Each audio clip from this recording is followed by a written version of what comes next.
यार पेन खराब दे के गया है लैपटॉप वाला पेन।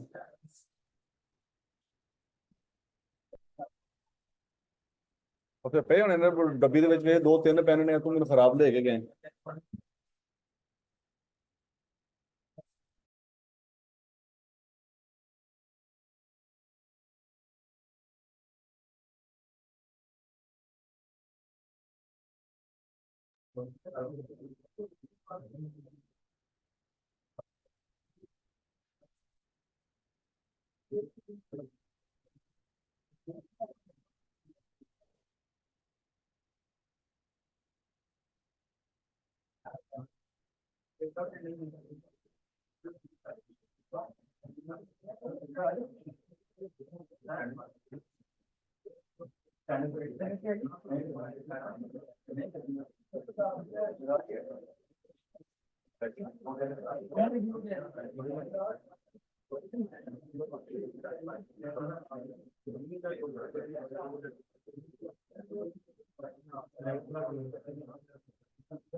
अच्छा जी, आज आपने लिखना है बच्चों cost of living index, consumer price index, cost of living index या रिटेल प्राइस इंडेक्स। जल्दी करें शाबाश।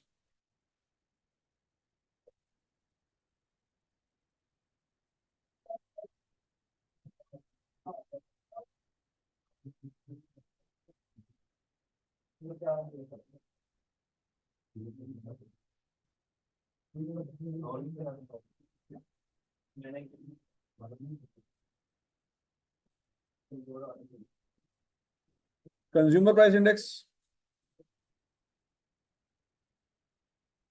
के दो नाम और हैं, कॉस्ट ऑफ लिविंग इंडेक्स और retail price index.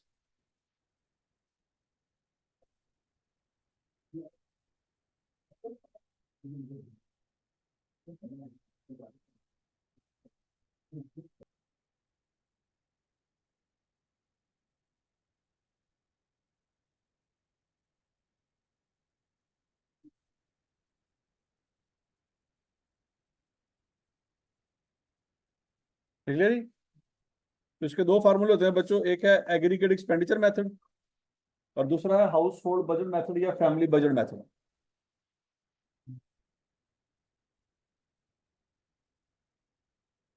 Aggregate expenditure method, दूसरा क्या है जी हाउस होल्ड बजट मेथड या फैमिली बजट मेथड।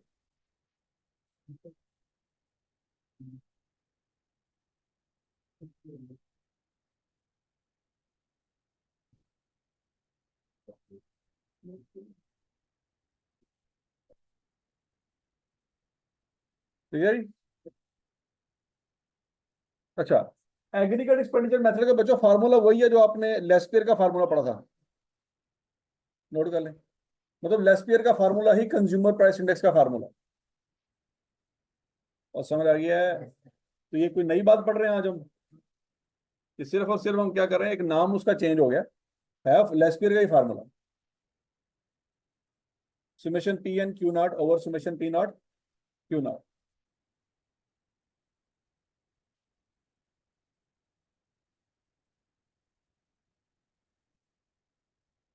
समझ आ गई बात।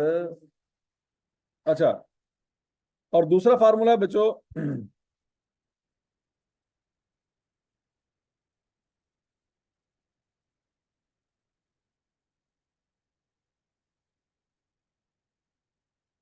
दूसरा फार्मूला है जी हाउस होल्ड बजट मेथड, और वो क्या है जी summation W I over summation W. इस तरह का फार्मूला देखा देखा सा लग रहा है, वेटेड मीन याद आ रहा है, ये वेटेड मीन के कंसेप्ट पे बना हुआ formula, summation W I over summation W. तो समझ आ गई सबको।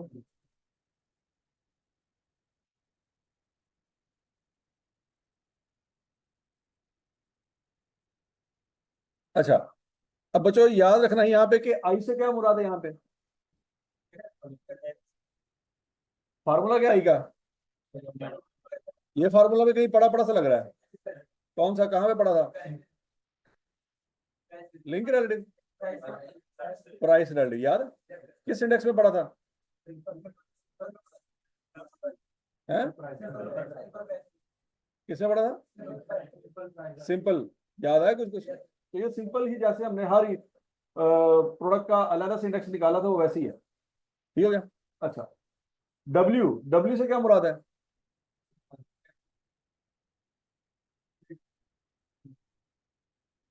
और डब्ल्यू से क्या मुराद है?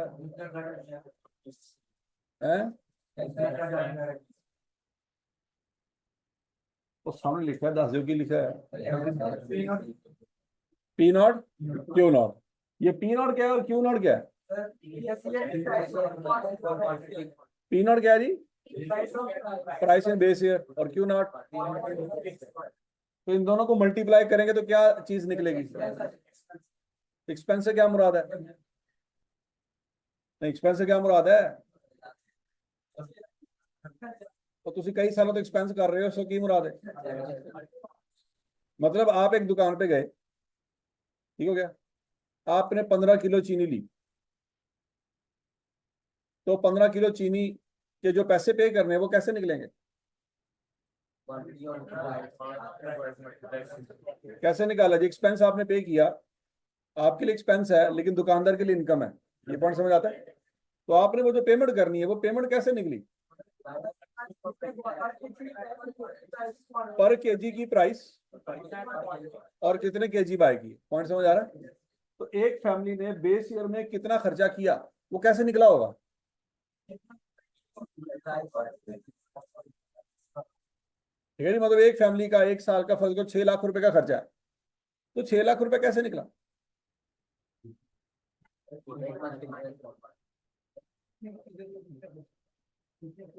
और कैसे निकलिया? डिवाइड किया, जमा किया, माइनस किया, अंडर रूट लिया, क्या किसको किससे मल्टीप्लाई किया? प्राइस को। तो इस तरह से किसी भी फैमिली का खर्चा निकल सकता है। पॉइंट समझ आ गई? लेकिन किस साल का खर्चा लेना है? बेस ईयर का लेना है, करंट ईयर का। अच्छा, अब बच्चों अगर W की जगह मैं ये पुट कर दूं और I की जगह अगर मैं ये पुट कर दूं, तो फार्मूला कुछ इस तरह से बनता है, गौर से देख लीजिए, ये बनता है।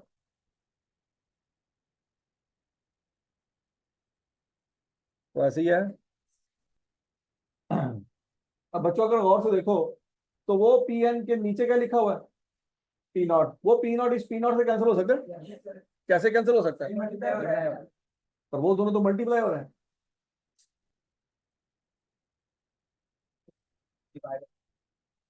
अब बोलो तो सही, मल्टीप्लाई हो रहे हैं कि डिवाइड हो रहे हैं? नजर ही नहीं आ रहा सर।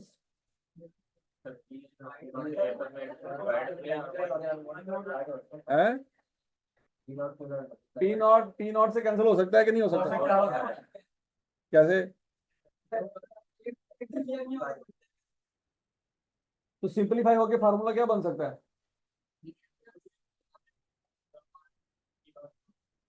P N over.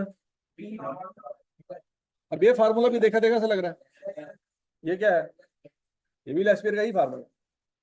इसका मतलब ये हुआ कि आप चाहे इस तरीके से आंसर निकालें चाहे दूसरे से निकालें, आंसर सेम आएगा आपको। नहीं समझ रही?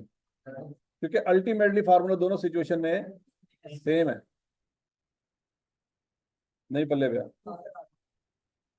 फिर।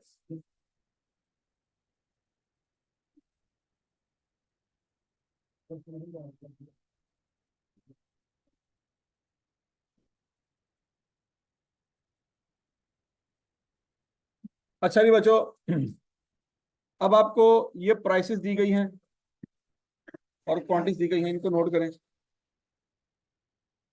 बल्कि आपने ऑलरेडी प्राइसेस और क्वांटिटीज नोट की हुई हैं, नोट की हुई हैं। दोबारा कर लो, कर लो, कर लो, दोबारा कर लो साहब। 2022 और 2023 की प्राइसेस आपके पास और क्वांटिटीज हैं। आपने किस साल का इंडेक्स निकालना है, 22 का कि 23 का? 23 का निकालना है। 22 का निकालेंगे तो आंसर 100 आएगा, फायदा ही कोई नहीं। नहीं समझ आ रही बात? तो 23 का इंडेक्स निकालेंगे तो बेस किसको रखेंगे? 22 को, और 23 क्या हो जाएगा, करंट ईयर। ठीक हो गया। तो लेस्पियर का फार्मूला लगाएं, जल्दी करें और आंसर निकालें, शाबाश।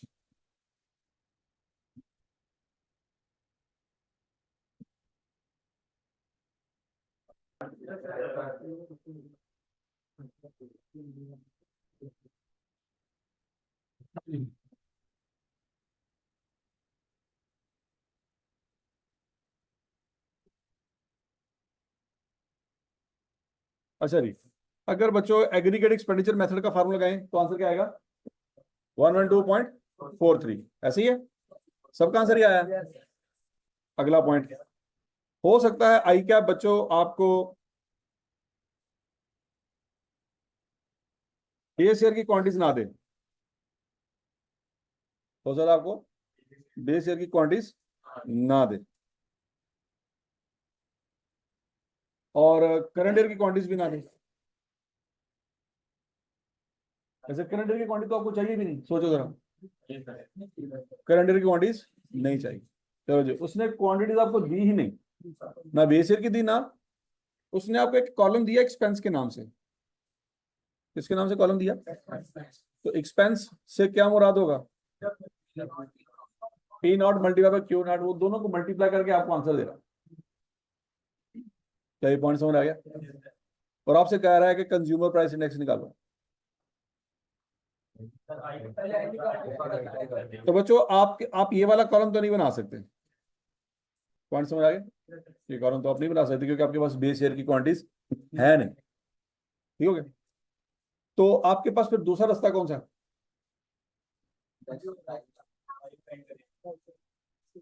क्या करना पड़ेगा पहले, पहले आपको आई निकालना पड़ेगा। आपके पास पी एन और पी नॉट है, इसको यूज करके आप क्या करेंगे, आई निकालेंगे। फिर आई और डब्ल्यू को अंडर रूट लेंगे, क्या करेंगे, मल्टीप्लाई करेंगे, वो क्या हो जाएगा, डब्ल्यू आई। फिर क्या करेंगे, फिर सुमेशन ले लिया, फिर उसको डिवाइड किस पे करेंगे, सुमेशन डब्ल्यू पे डिवाइड करें। करें जरा, शाबाश। पहले आई निकालें, फिर डब्ल्यू आई निकालें।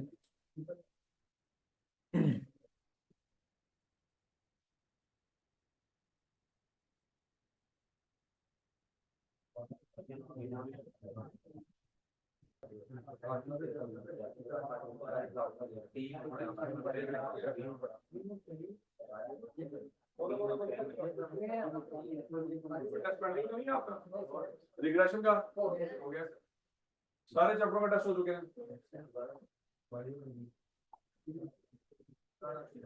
कोई पास भी हुआ था कि नहीं, सारे पास,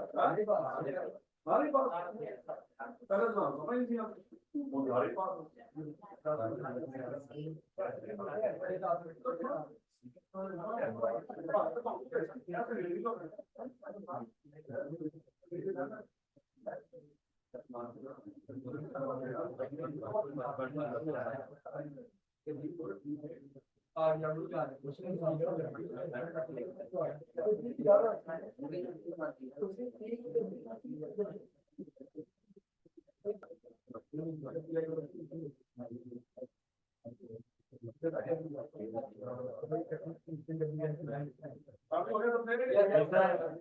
बोलो बोलो बोलो बोलो, समझ हो गया, तो परेशानी।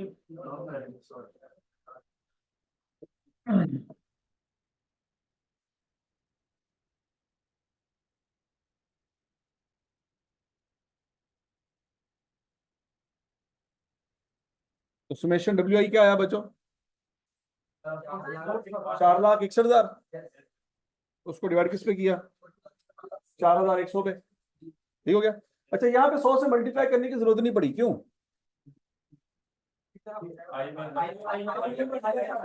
क्योंकि जब हम आई निकाल रहे थे उस वक्त 100 से मल्टीप्लाई कर चुके थे। क्या ये बात सबको समझ आ गई।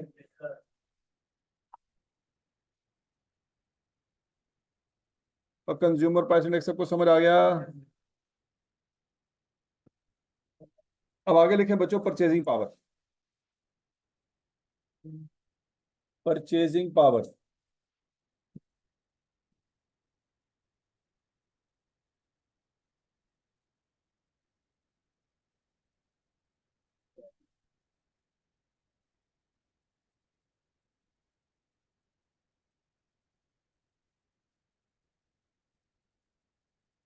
तो लिख लिया सबने?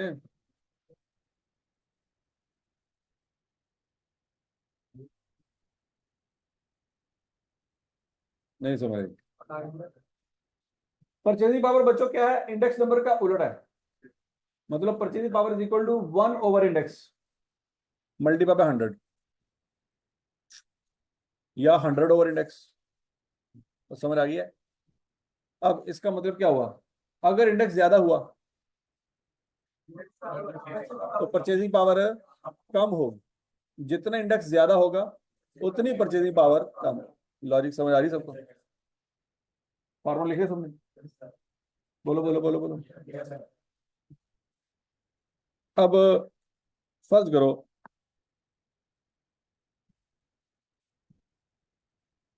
2018 का बच्चों इंडेक्स लिखें 100। 2018 का 100 है। 19 का क्या है? 120। 20 का 130। 21 का 150 और 22 का 160।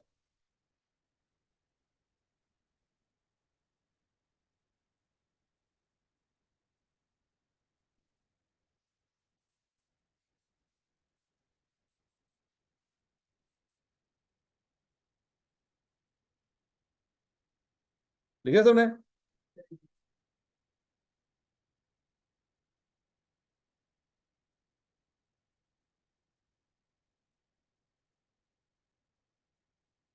तो 120 130 150 160 परचेजिंग पावर निकालने हर साल की।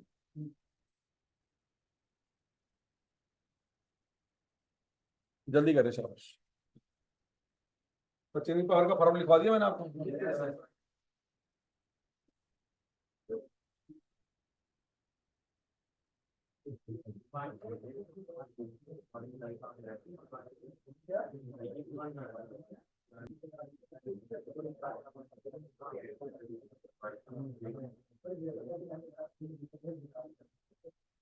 हाँ भाई, सब सालों की परचेजिंग पावर निकाल ली है? क्या क्या आंसर आया?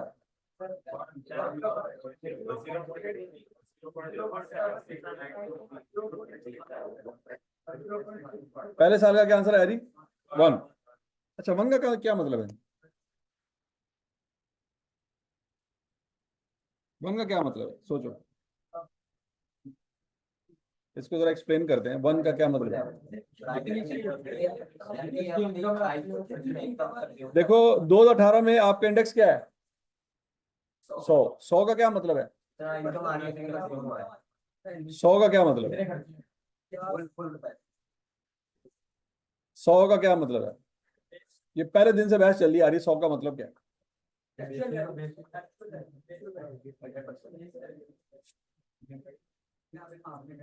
हाँ, 100 का मतलब है कोई महंगाई नहीं। क्यों महंगाई क्यों नहीं? उस ईयर में क्योंकि आप जिस साल को बेस बना रहे हैं वो वही साल है जो करंट ईयर है। तो जिसको जिससे कंपेयर करें वो सेम वैल्यू है। उसके हिसाब से तो कोई महंगाई नजर नहीं। और यहाँ तक की बात में लगी। तो चूंकि महंगाई नहीं है तो परचेजिंग पावर क्या आ रही है? 1। 1 का क्या मतलब है? No no no no. बोलो तो सही। परचेजिंग पावर 1 का मतलब क्या है?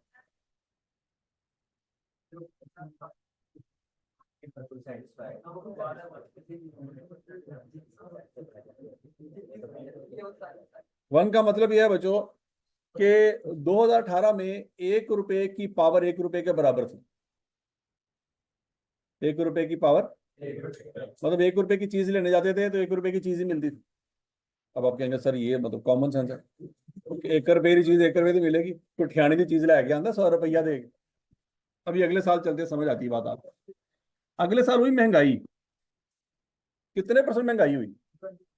20% महंगाई हुई। सोचो सोचो सोचो सोचो, याद है कि नहीं याद? और अगले साल परचेजिंग पावर क्या निकली है? क्या मतलब है इसका? अब जाहिर तौर पर रुपया तो एक ही है लेकिन उससे जो चीज आएगी वो 1 रुपए की नहीं आएगी। मतलब अगले साल भी आप 1 रुपए दुकान पे लेके गए, वही चीज जो पिछले साल 1 रुपए में मिल गई थी अब आपको नहीं मिलेगी, उससे कम में मिलेगी। दौर बेटे वो दौड़े दे दौर बेटे हाल तेरे खोता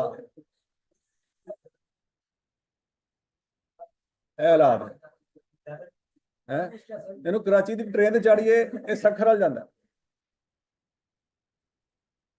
हाँ जी क्या मतलब है इसका ये 0.833 से क्या मुराद है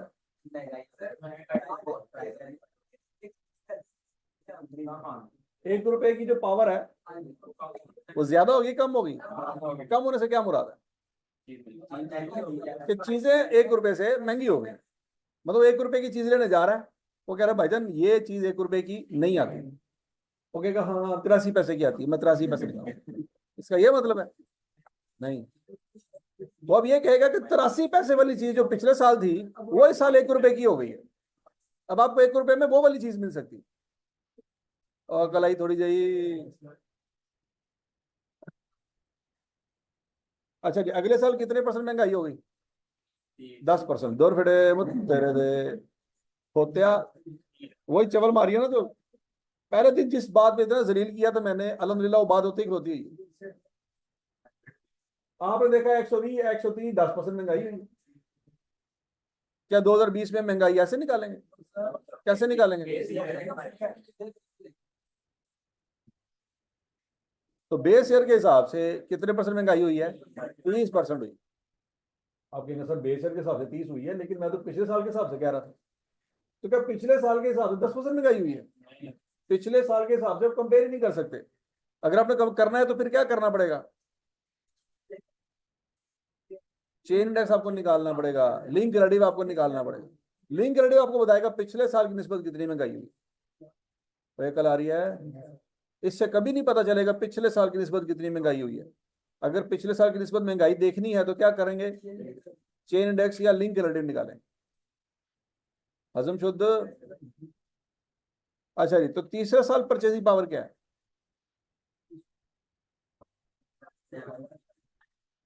0.76 क्या मतलब है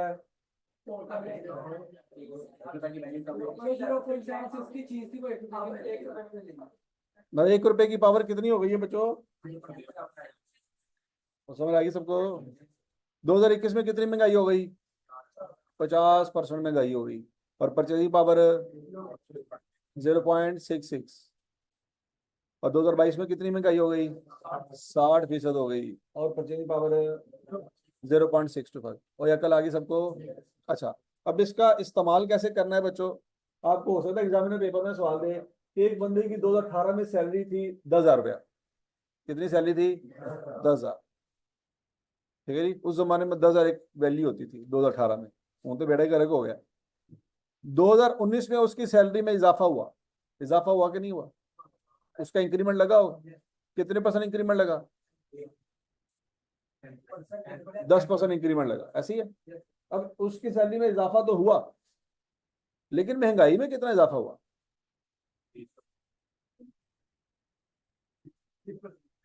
और महंगाई से कितना इजाफा होया 20% सैलरी में कितना इजाफा हुआ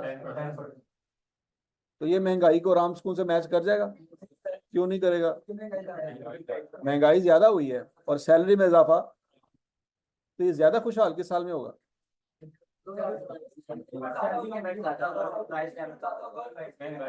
18 में ज्यादा खुशहाल होगा कि 19 में 18 में क्यों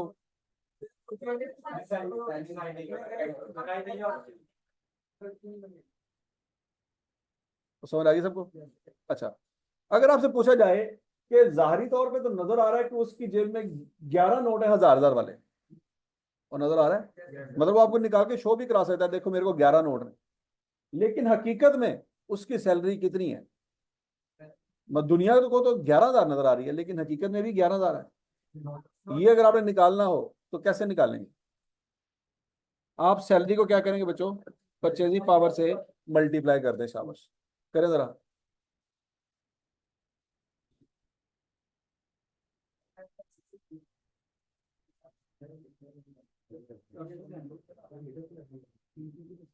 सैलरी को परचेजिंग पावर से मल्टीप्लाई कर दें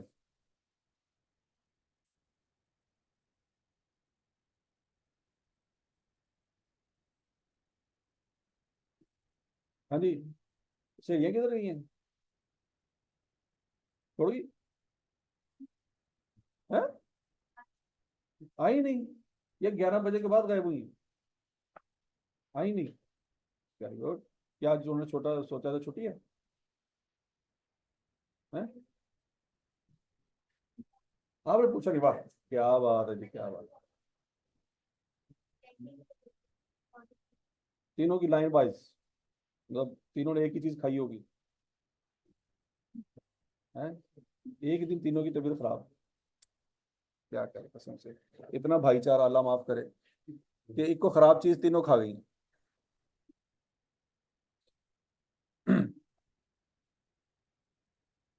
हाँ भाई।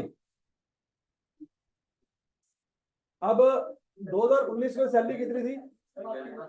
11,000। और हकीकत में सैलरी कितनी है? 9,166। ठीक है जी, 66 है, मेरा तो रहता नहीं। 9,166।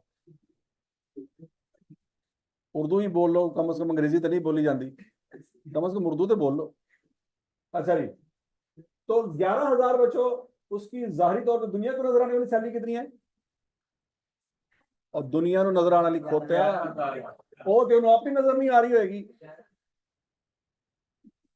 ठीक हो क्या जी? तो दुनिया को जो नजर आ रही है 11 नोट है जी, 1,000 वाले। जबकि हकीकत में ये 11 नोट दुकान पे लेके जाएगा तो उसको वो सामान नहीं मिलेगा जो पिछले साल मिला करता था 10,000 से। पॉइंट समझ आ रहा है? तो जो आपका अपने अबाव अजदाद से कहानियां सुनते हैं कि साढ़े दौर में 5 रुपए का सारा सामान आ जाता है, आज आपको 5 रुपए की रोटी नहीं मिलती। तो समझ आ रही है वो क्या कह रहे थे? वो आपको समझाने की कोशिश कर रहे थे लेकिन समझ नहीं आ रही। ठीक है जी। तो ज्यादा खुशहाल किस साल में था? 2018 में था। पैसे कम मिलते थे लेकिन गुजारा हो जाता था। अब पैसे तो ज्यादा मिलते हैं, वो चीजें नहीं आ रही जो पिछले साल आ रही थी। नहीं समझ आ रही, नहीं समझ आ रही। ठीक है। अच्छा, 2020 में उसकी दुनिया को दिखाने वाली सैलरी कितनी है? 12,000। लेकिन हकीकत में 9,230। 2021 में नहीं नहीं नहीं, 13,000 नहीं है, ये 13,000 नहीं है।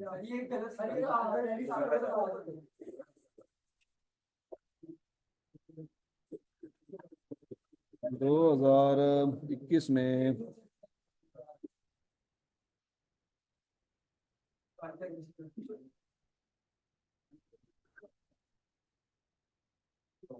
निकाले जरा। 2021 में 14,000 थी, 9,338। और 2022 में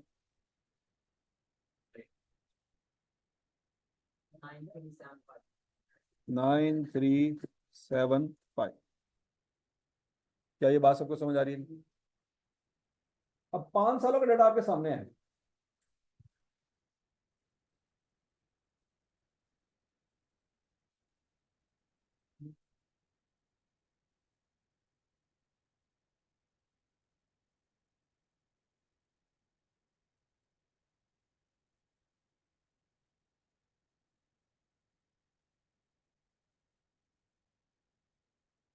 अब मुझे बताएं बच्चों, सबसे ज्यादा खुशहाल वो किस साल में है? अभी 2018 में। दूसरे नंबर पे खुशहाल 19 में। आवाज नहीं आई। दूसरे नंबर पे खुशहाल हो 2022।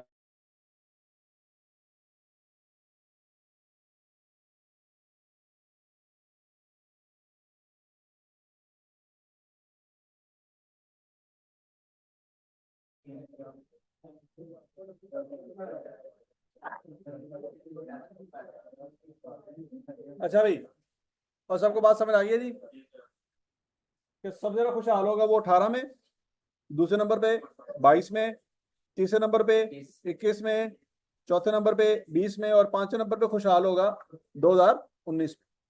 और यहां तक की बात सबको समझ आ गई? अच्छा जी, अब बच्चों अगला सवाल है। अगला आपसे सवाल ये है कि बताओ इस बंदे की सैलरी 2021 में क्या हो। अभी तो 14,000 है ना। वो आपसे ये पूछ रहा है कि इस बंदे की सैलरी 2021 में क्या हो कि वो उसी महंगाई को टैकल कर सके जो महंगाई इस साल में उसको फेस करनी पड़ रही है। मतलब उसको फील ना हो कि महंगाई हुई है, नहीं समझ रही बात। मतलब उसकी सैलरी क्या हो कि वो वही सामान घर लेके जा सके जो 2018 में लेके जाता था। 10,000, 15,000 मतलब 2021 में 10,000 ही होए। 15,000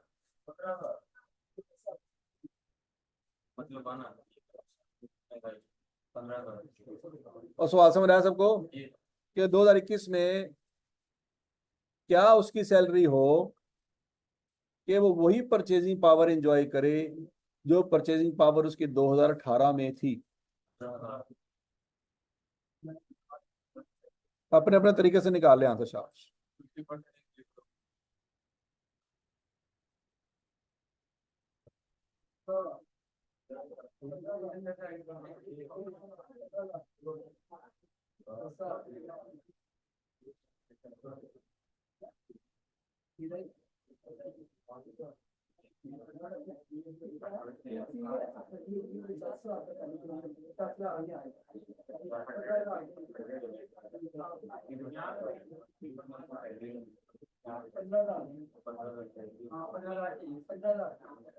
हाँ भाई, आंसर आ गया सबका।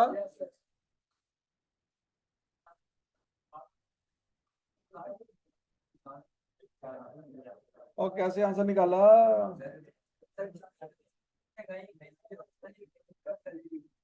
है पहले परसेंटेज निकाली ना हमने, जैसे 2018 में 100% थी और इधर आते आते वो 150 हो गया, यानी 50% कम हो गया। 50% एरिया हमने जनता का उसे जमा कर दिया जनता ने, तो 15,000 हो गया। हाँ भाई, और तरीका भी निकाला है 15,000 आंसर निकालने का। ओ बोलो तो सही। कड़े ही नहीं, किसी ने आंसर ही नहीं कड़े, और सारी क्लास से आंसर निकाला है। आवाज ही नहीं आ रही। चलो भाई सारे आप अपनी सिस्टम चेक कराओ, जल्दी करो।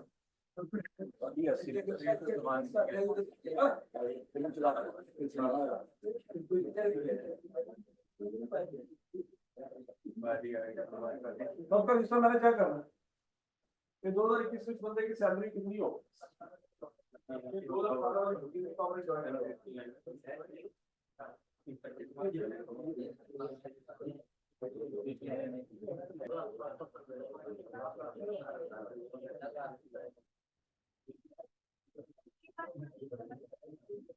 हाँ भाई,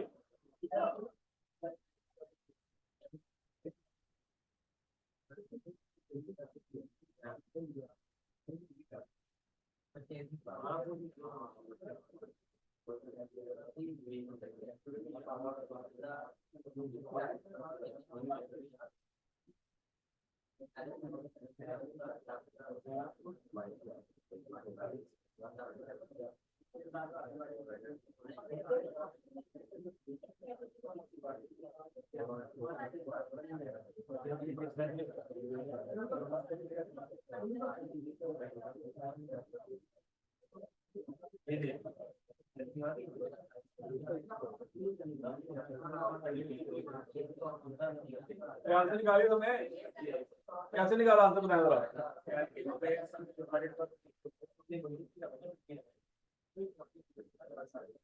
क्या किया जी?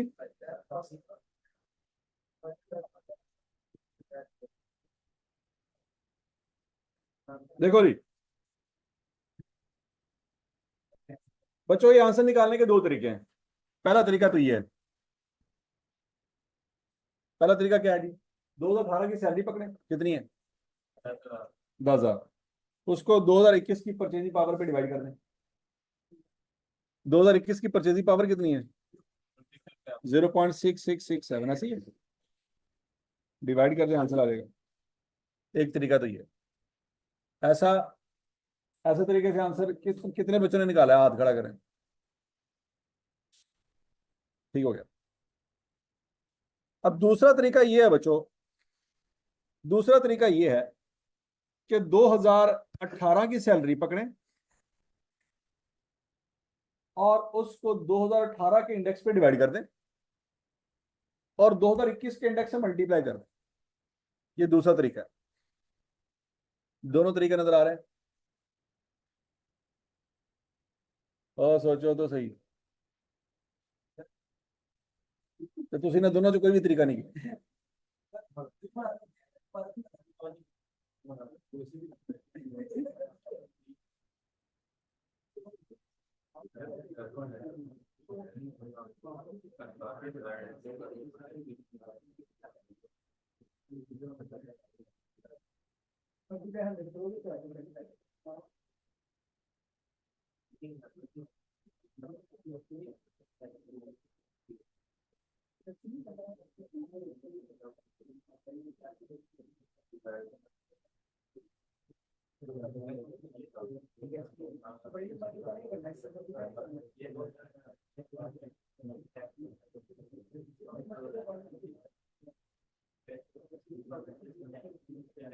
हाँ भाई, और सबको समझ आ गया? चलिए, समझ आया? अच्छा जी। अब बच्चों देखो, इसका सिंपल कंसेप्ट क्या है या फार्मूला इसका क्या बन सकता है कि जो आपने 2021 की सैलरी निकालनी है उसको 21 के इंडेक्स पे डिवाइड करें, जो 18 की सैलरी है जिससे कंपेयर करना है उसको 18 के इंडेक्स पे डिवाइड करें, तो आंसर बराबर आना चाहिए। क्या ये इक्वेशन सबको समझ आ रही है? 21 की सैलरी डिवाइडेड बाई 21 का इंडेक्स इज इक्वल टू 18 की सैलरी डिवाइडेड बाय, अगर आपने 21 की सैलरी निकालनी है तो ये इंडेक्स होता जाके क्या रहेगा? मल्टीप्लाई। सोचो सोचो सोचो सोचो सोचो, नहीं अकल आई?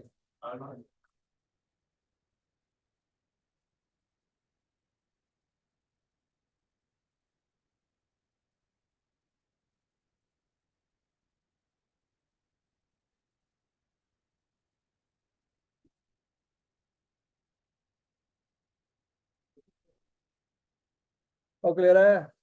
अच्छा, तो जिन लोगों ने बच्चों इस तरीके से आंसर निकाला था वो भी देख लें जरा कि 0.6667 कैसे आया होगा। अब बच्चों ये 0.6667 अगर गौर से देखो तो 100/150 करके आया होगा। 100 डिवाइड बाई 150 करके देखो,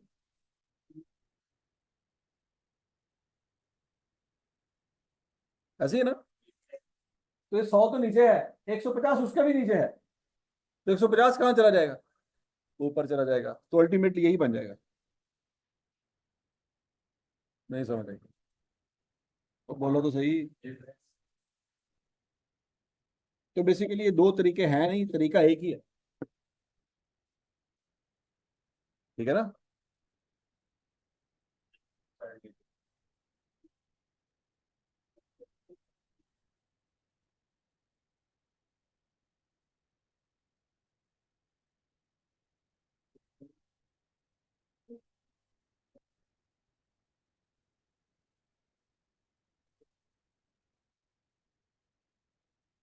और समझ आ गई सबको? अच्छा जी, अगला सवाल लिखे बच्चों, फाइंड हिज डिजायर्ड सैलरी।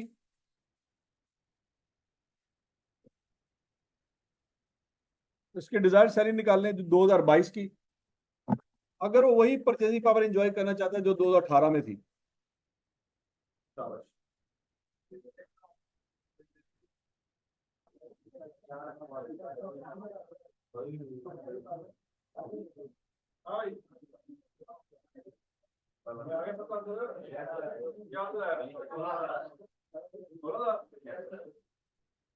सबका आंसर आ गया? कोई राय तो नहीं क्या? तो बोलो तो सही। अच्छा जी, अब बच्चों आगे बड़ा औखा सवाल आ रहा है। Find his desired salary in 2021 which give him same purchasing power as in 2019। हाँ जी, कौन कौन निकलेगा?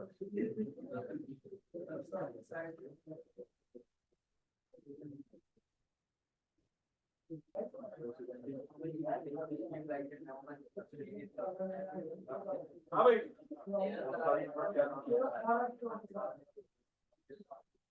और कैसे आंसर आया?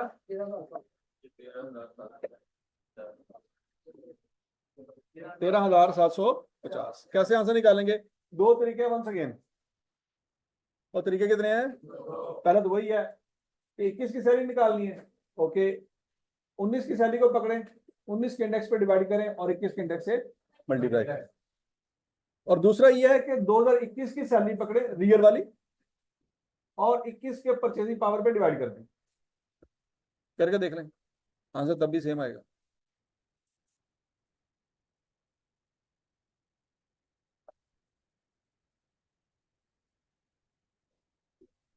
चेक करो चेक करो चेक करो चेक करो, शाबाश शाबाश शाबाश।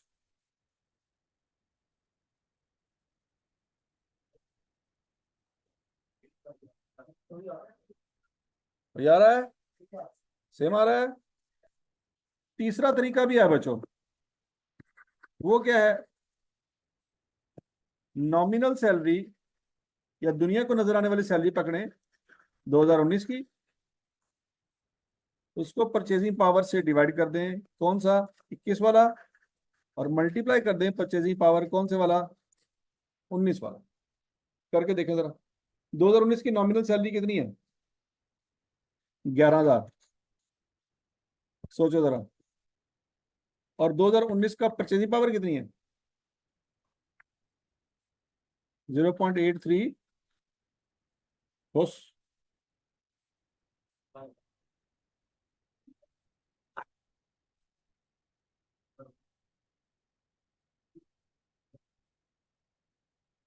डिवाइडेड बाय 0.6667, करके देखो जरा।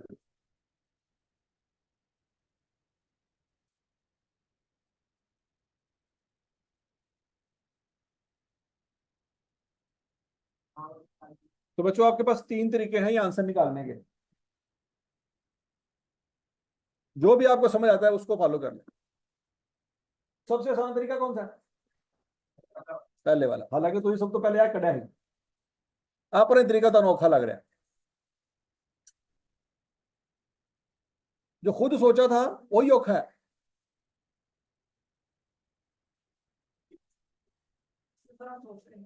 तीसरा तो याद दूर दूर तक नहीं रहना, अपनी 5 मिनट बाद मैं तेरे को फार्मूला पूछना, लिखे नहीं आना।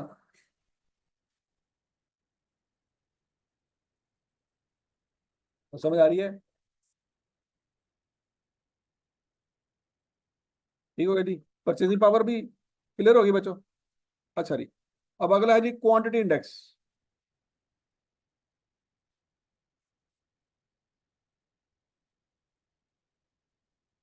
क्वांटिटी इंडेक्स में भी बच्चों वही इंडेक्स है जो हमने अभी पहले पढ़े हैं, कौन कौन से, सिंपल, अनवेटेड, एग्रीगेटिव और वेटेड। बस क्वांटिटी इंडेक्स में फर्क ये है कि प्राइस की जगह क्वांटिटी आ रहेगी बस, बाकी सारे फार्मूले आपको आते हैं, नोट कर लें जरा शाबाश। प्राइस की जगह क्वांटिटी और क्वांटिटी की जगह प्राइस।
लेट्स पास फिशर, ये भी समझ आ गया। अब यहाँ पे क्या चीज चेंज हो रही, क्या चीज चेंज नहीं हो रही, पहले क्या होता था, क्या चेंज होता था, क्या नहीं होता था, पहले प्राइस चेंज नहीं होती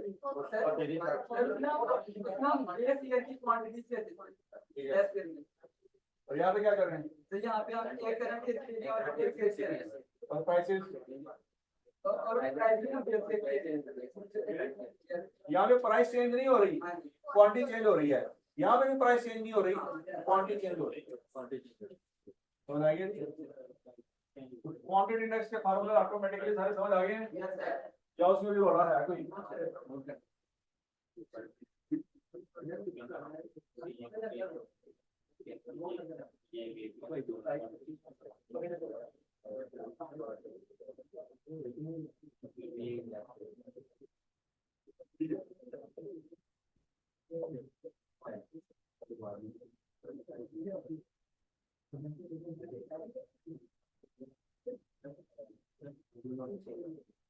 हाँ भाई,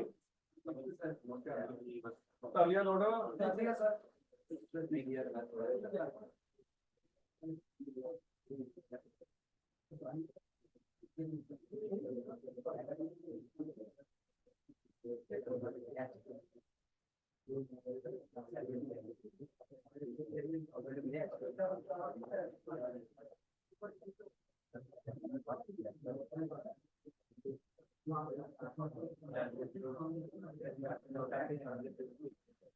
लो री बच्चों, चैप्टर आपका हो गया फिनिश।